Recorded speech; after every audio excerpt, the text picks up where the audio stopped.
গল্পের নাম শিউলিবেলা, লেখা খাদিজা আরশি আরও, পর্ব সংখ্যা 6। আশ্রমের গেটের সামনে আয়নকে দেখে অবাক হলো অরিত্রি।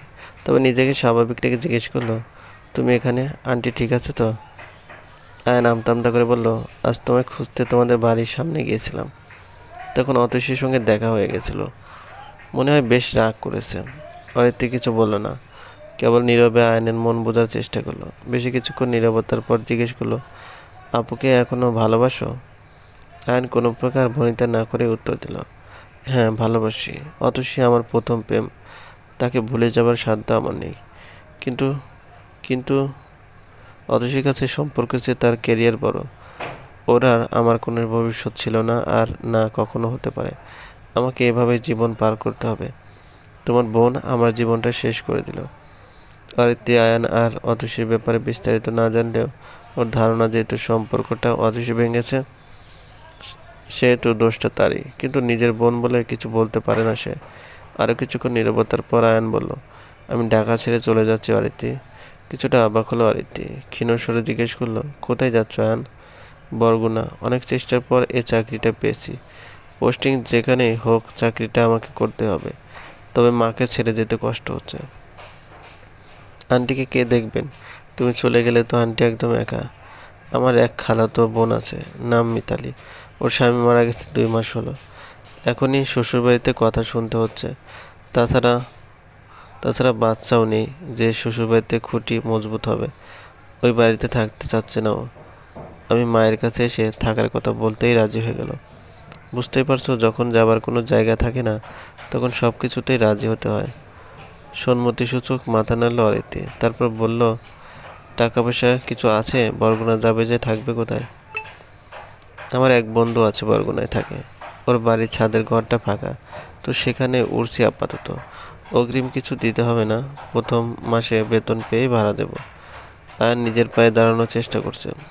শুনে ভালো লাগলো অরিত্রির। ব্যাগ থেকে 1500 টাকা বের করে আয়নের দিকে বাড়িয়ে দিয়ে বলল, শেষবারের মতো টাকা দিচ্ছি, তার যেন দিতে না হয় তার ব্যবস্থা করতেই তো চেনা শহর ছেড়ে যাচ্ছ। আয়ন কিছু বলে না, কেবল শান্তভাবে অরিত্রির হাত থেকে টাকাটা নেয়। মাঝরাতে অবধি বিছানায় গড়াগড়ি করেও ঘুম এলো না অরিত্রির। মাথার কাছের জানালাটা খুলতে শিউলি ফুলের সুবাস এসে লাগলো নামে। মুহূর্তেই অরিত্রির মনোজগৎ মুগ্ধতায় ভরে গেল। সময় নিয়ে সাজল সে। তারপর শিউলি গাছতলায় গিয়ে বসলো। হঠাৎ মনে হলো, একটা বই সঙ্গে থাকলে মন্দ হতো না। তবে এই জায়গাটা ছেড়ে যেতে মন চাইছিল না, তাই অরিত্রি আলস্য গা এলিয়ে দিল ঘাসের উপর। কখন চোখে কানিস ঘুম এসে হানা দিল জানা নেই অরিত্রির। তবে তার ঘুম ভাঙল ফজরে আজানের মধুর ধ্বনিতে এবং ঝরে পড়া শিউলি ফুলের স্পর্শে। উঠে বসতে দেখলো গায়ে একটা জাম রঙের চাদর জড়ানো। অরিত্রির যতদূর মনে পড়ল, সে রাতে আসার সময় কোনো চাদর আনেনি সঙ্গে। তাছাড়া এই চাদরটা তাদের বাসার কারো নয়। অরিত্রি চাদরটা খুলে পাশে রাখতে চোখে পড়ল আগের দিনের মতো একটা ঝুড়ি। তবে আজকের ঝুড়িতে ফুল নেই, আছে কেবল একটা চিঠি। তাতে লেখা, ওগো পূর্ণিমার মোহময় চন্দ্রিমা, তোমারও আলোকে আলোকিত এ ধরা শিউলি তলায় ওই কে যায় আলোক বৃষ্টিতে নিজের ভেজায়, রাতের আধারে কোনো মায়ায় আমায় ফেলিলে আজীবনের দোটানায়। অতসী, আপনাকে না দেখে থাকাটা বড্ড বেশি কঠিন হয়ে পড়েছে আমার জন্য। লুকিয়ে দেখবার লোভ সামলাতে না পেরে কাল রাতে এসেছিলাম এক পলক দেখতে। তবে বিধাতা আমার উপর সুপ্রসন্ন না হলে কাল রাতের স্বর্গীয় দৃশ্যটি কখনোই দেখা হতো না আমার। শিউলিতলায় দাঁড়ানো আপনাকে আমার জীবন্ত শিউলি ফুল মনে হচ্ছিল। অতীতে আমার পছন্দের জিনিস কারো পছন্দ হলে আমার রাগ হতো। মনে হতো যা আমার তা কেবল আমারই, অন্যজন তা পছন্দ করবে কেন? কিন্তু কাল রাত প্রথমবারের মতো আপনার শিউলি ফুল পছন্দ তা জানার পরও আমার রাগ হলো না, বরং মনে হলো আপনার সঙ্গে নিজের পছন্দ ভাগ করে নিতে পেরে আমার অতৃপ্ত মন তৃপ্ত হয়েছে। দেখুন না, আপনি ঘুমাচ্ছিলেন আর আমি আপনার ঘুমন্ত মুখটার দিকে তাকিয়ে 2-3 লাইন পংক্তিটি লিখে ফেললাম। আমি কিন্তু মোটেও কবি ধাঁচের লোক নই, একটু অন্তর্মুখী ধরনের মানুষ আমি। আমাকে কি আপনার ব্যস্ত জীবনে একটু জায়গা দেবেন? চিঠিটা ভাঁজ করে খালি ঝুড়িটায় রাখলো অরিত্রি। সঙ্গে সঙ্গে চাপা দীর্ঘশ্বাসটা বাতাসে মিলল। চাদরটা ভাঁজ করে বাড়ির ভিতরে গেল অরিত্রি। নামাজ পড়ে অতসীর ঘরে গেল আগের দিনের ঝুড়িগুলো নিয়ে। অতসী তখন জেগেছিল। কোনো একটা অ্যাডের স্ক্রিপ্ট মুখস্থ করছে সে। 3টে জুড়ি হাতে অরিত্রীকে দেখে জিজ্ঞেস করলো, কিরে, শিক্ষকতা ছেড়ে কি ফুল বেচার সিদ্ধান্ত নিলি? ঝুড়ি নিয়ে কোথায় যাচ্ছিস এই ভোরবেলায়? অরিত্রীর আগের 2টো চিরকুট আর আজকের চিঠিটা অতসীর সামনে রেখে বলল, তোমার কোনো এক ভক্ত ঝুড়ি ভর্তি করে শিউলি ফুল পাঠিয়েছিল। ফুলগুলো আমি শুকিয়ে রেখে দিয়েছি, তুমি চাইলে নিতে পারো। এই চিরকুটটার চিঠিটা ছিল ফুলের সঙ্গে। হাতে চাদরটা এগিয়ে দিয়ে বলল, এই চাদরটাও তোমারই জন্য। চাদরটা দেবার সময় অরিত্রীর ভীষণ মন খারাপ করছিল। সে টের পাচ্ছিল তার ভেতরকার সত্তা চিৎকার করে বলছে, ভুল করে হলেও মানুষটাকে তাকে অতসী ভেবে চাদরটা দিয়েছে, এটা তার, অতসীর নয়। তবুও বাইরে থেকে নিজেকে স্বাভাবিক রাখলো, অতসীর কথা বলার অপেক্ষা করলো।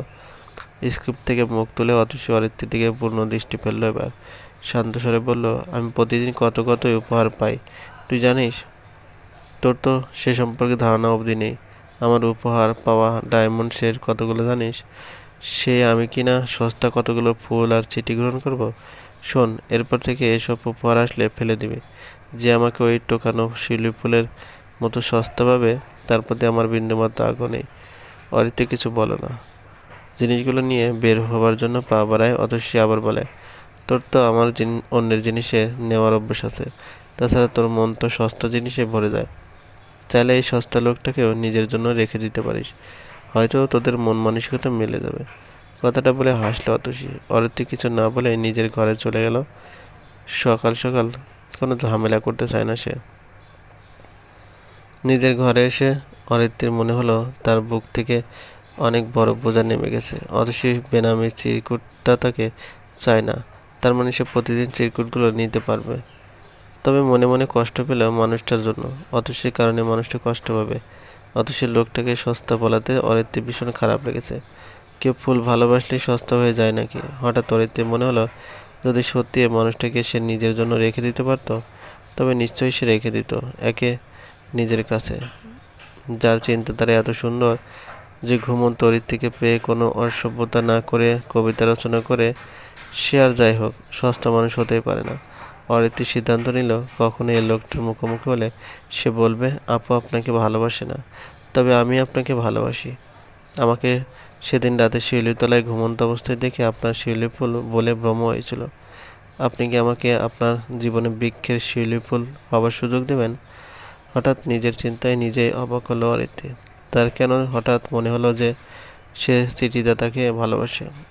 এটা তো ক্ষণিকের ভালো লাগা হতে পারে। ভালোবাসায় ভাবতে হলো কেন? কোনো উত্তর পায় না অরিত্রী, কিন্তু তার মনোবাগানে শীতল হাওয়া বহিত হয়। চাদরটা বুকে জড়িয়ে জানালায় হেলান দিয়ে দাঁড়িয়ে থাকে সে দীর্ঘক্ষণ। আর যেন তার কোনো তাড়া নেই।